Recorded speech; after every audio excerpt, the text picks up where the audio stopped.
And download the GSMC Podcast Network's family of shows. Available every... Hello everyone and welcome back to the GSMC Fantasy Sports Podcast, brought to you as always by the GSMC Sports Network. We are in the home stretch of today's show and we are transitioning. We're going to stay in the ACC by transitioning to another ACC hopeful. This one, after many years of knowing what it's like to be at the top, suddenly find themselves in a period of instability a little bit. After losing Trevor Lawrence, feeling as if DJ Younglele could follow in his footsteps, ultimately seeing him struggle and letting him go, and now placing your faith in young Cade Klubnik. Clemson really feels like a team that is in a weird purgatory that they can't seem to get out of. But this year, like I said, and I will always say this about the ACC this year whenever I mention them in future shows and shows right now. The ACC is the most even it is, and the future of it is very dire, but for as long as it's around, any team should feel like they can compete now. There are so many distractions in college football that ultimately, when you're a team that's in a conference that's not heavily affected by it, but there are rumors, you yourselves become more affected by it because you don't necessarily know what's going to happen to you. And that's where Clemson could feel like it is right now. So without further ado, let's talk about the whole Clemson situation. Now, I'm not saying that Clemson are a team that don't necessarily fit the profile of someone who can contend. At the end of the day, like I said with Mike Norvell, Dabo Swinney is an excellent coach, and we've seen it throughout his tenure at Clemson. This feels like a different period of time where he doesn't know how to transition this team away from, not having a superstar QB and having him carry you to victory every given Saturday. This is not a team where you can let it be led by blind faith. This is a team that needs guidance. It's a team that needs structure. And right now, I'm not sure if Dabo Swinney's the right guy to do that. He certainly does have this very faith-based culture around him that certainly worked for several players in prior years. But this year is not necessarily about faith. It's about winning for Clemson, because that's what they want to get back to. Clemson fans are probably sick and tired of seeing a guy who they feel is inadequate at the QB position in Cade Klubnik fail to gain any level of consistency. And that's what they need out of him. Consistency. And this year, I'm also very skeptical of their win total because, like I said, this Clemson team doesn't necessarily, have much value in it anymore.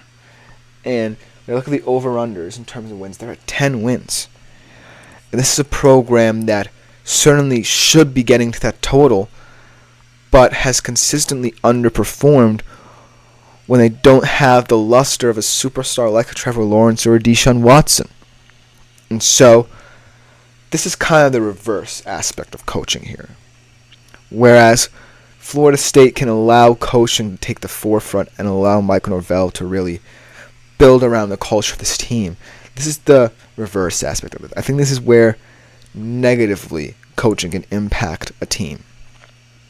And right now, I don't see Dabo Swinney as a coach that is positively impacting this team.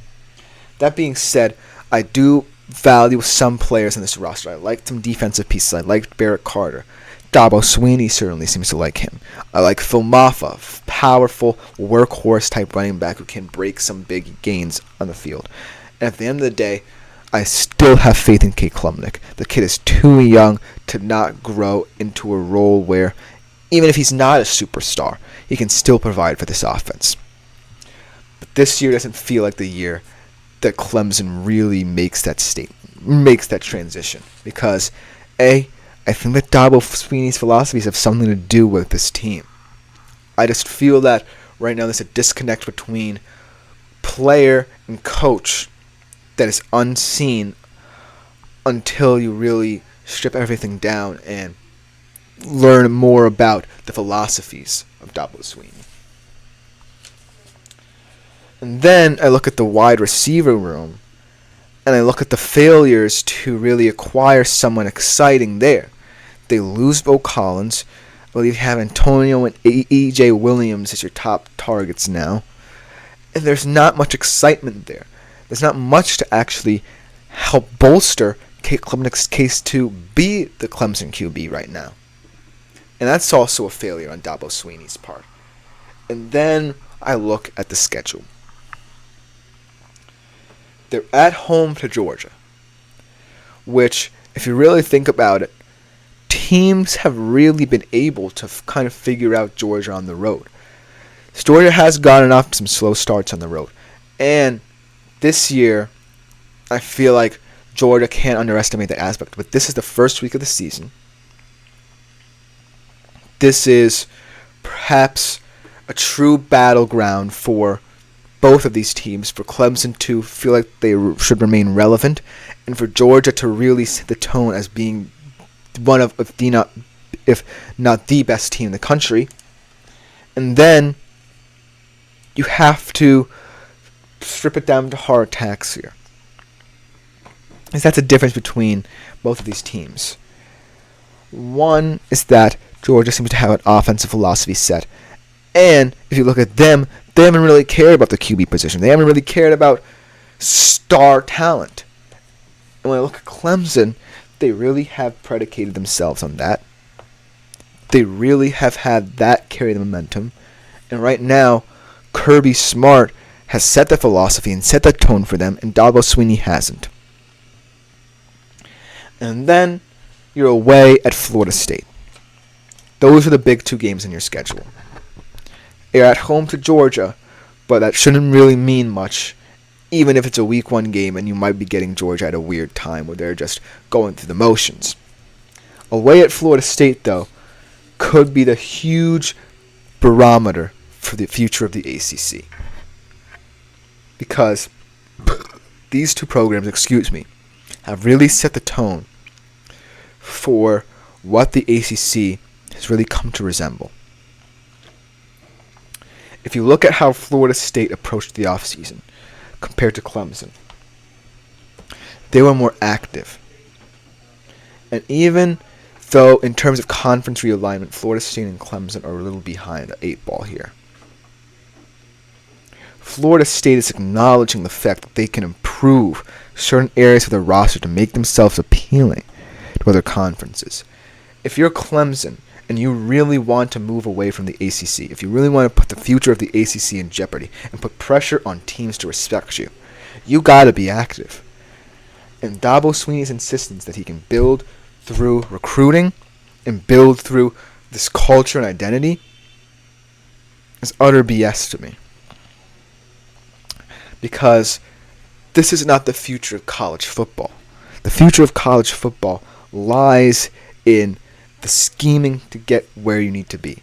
And as much as people might eventually hate it, that's what guarantees you a place at the table. And Clemson at this point in time doesn't deserve it. So if they lose this game to Florida State, and perhaps lose this game handily to them, then that really says something about A, what Clemson feels like they are right now, and B, what they deserve to be.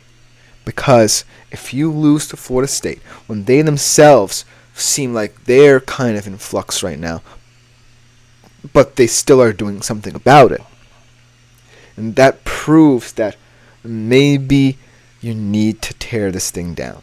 Maybe you need to tear this whole project down and really focus on guaranteeing that you can't lose your heads. Because, like I said, there are two sides of the coaching coin here.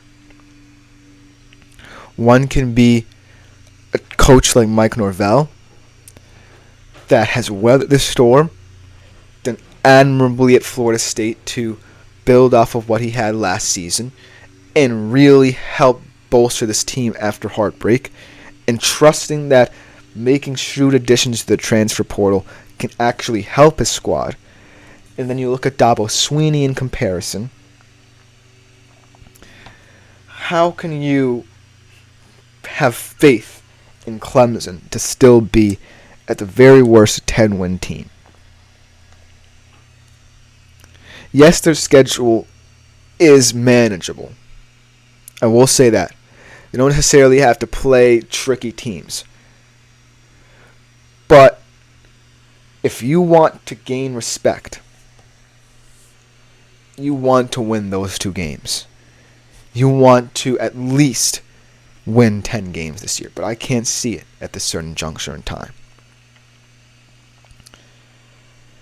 The goal for Clemson shouldn't, much like Florida State, shouldn't be about wins and losses. It's about figuring out what is going on with this program and how do you move forward and get past both Trevor Lawrence and Deshaun Watson and figure out how, without, the allure of a star QB already supplanted in your system, how to move on. Because if they don't, then they're going to be stuck in purgatory and no one will want them in their conference. But if they improve, then the future of the ACC may not be in as much jeopardy as people think. But it's all up to them, and ultimately it's up to the coaching philosophies of them. But coming up next, that will just about do it for this segment. Coming up next, we are going to be looking at a sleeper pick, my sleeper pick to win the ACC through all of this turmoil. We'll be right back with the final segment of our midweek show after the break.